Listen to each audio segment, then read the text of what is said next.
Testing, testing, 1, 2, 3. Longshoe is back, and welcome to my Patronus. You didn't see that shit coming, did you? Shout out to Longshoe, my biggest fan. He was bitching about not getting a shout out last time, so there you go. I dedicated my entire intro to you. But without further ado, that rhymed. Let's get right into Han, the Five Tails Jinchuriki. Now, this guy's interesting. He certainly can change the meta, that's for sure. So let's get into his mystery. Alright, 5 mountain jump. It's a prompt. Tie in ninjutsu damage. Cancels all shields and buffs from both fields. Use this skill again to cause damage to the opponent's entire lineup and knock down to a selected unit. So, round 1, he can use this and clear stuff like Root of the Warrior or any kind of shields or buffs. But the one thing he doesn't cancel is passive buffs. And by passive buffs, I mean like this for Hokage Tsunade, the Medical Sage.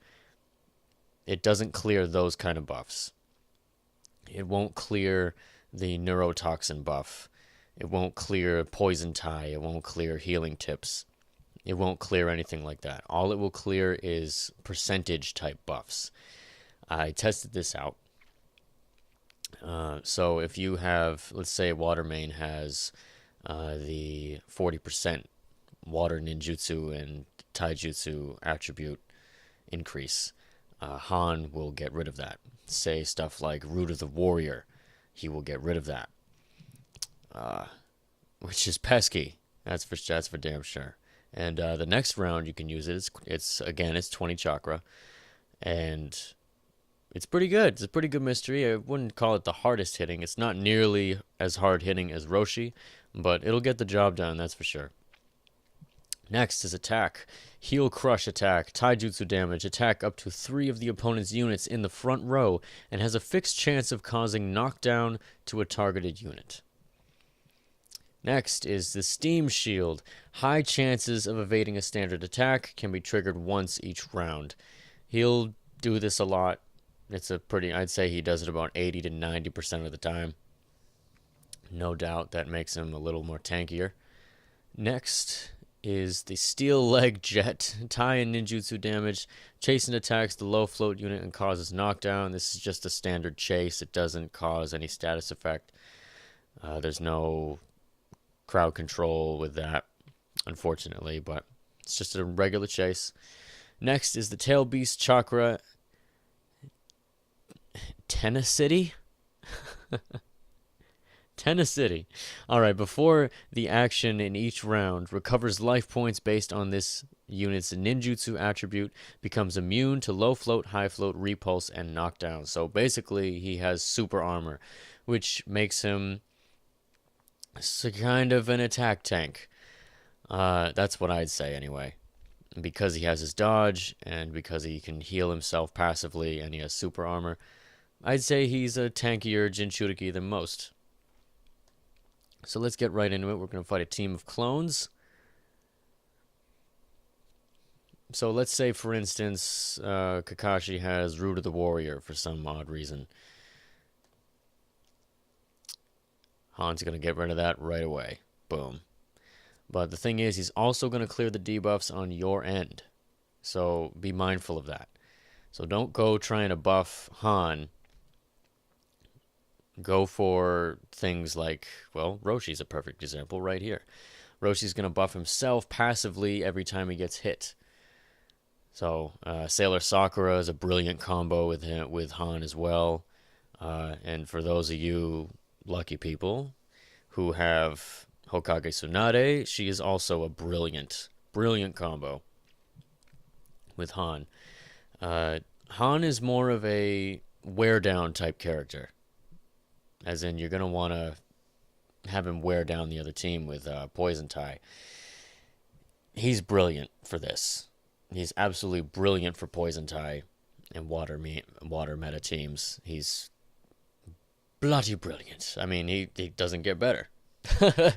It don't get better than that. Han is definitely meta. There's not much more I can say. I mean, and his mystery has a badass animation. What more? What more could you want from him? Is he the best character in the game? No, he's not the best character in the game. But with the right team and the right backup, the right support, he can certainly be a force. He can certainly be a force, especially in Great Ninja War. The I have never won a Great Ninja War when I come up against a Han, ever. At least not yet. So he's a tough cookie to crack. Let's check out his mood. So Kika made him horrified. She subtracted his attack and she put it all into his resistance, which is what you should do. You want Han to be sitting there taking the damage. You want him to be sitting there being like, yeah, you think your standard attacks and mystery is going to make me pop up in the air? Nope, not today, bitch. That's what he's going to tell you.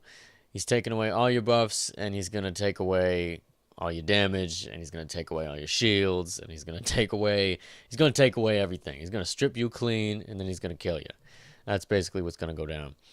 I think it's smart to put it into his resistance attribute. And I just realized something. We have not looked at his stat growth. How could I forget that? I apologize. So life growth, 1,981. This is a very good life growth. That's very high. That's good for the tank part. Attack growth, 999. This is a dump stat because even though the growth is higher than the ninjutsu, as you can see, the attack is significantly less than the ninjutsu. And that's not a 5% difference right there. So just know that the ninjutsu is more powerful than his attack. Next is defense growth, 1,857. That's crazy. That is a crazy defense growth. I mean, that's stupid. Next, ninjutsu growth, 842. Again, don't use them don't try to blitz with them. Try to wear the team down. That's the way I'd suggest that you best utilize them. Next, resistance growth, 990. Not bad, but Kika was very smart to put the 45% mood into his resistance attribute. I would try to make him as tanky as possible. So that's how I would do it. If you want to use him for blitz, if you can use him in a blitz team, hey, more power to you. More power to you. That's fine. So with that said, I hope you all have a fantastic, fantastic evening. And I'll see you next time.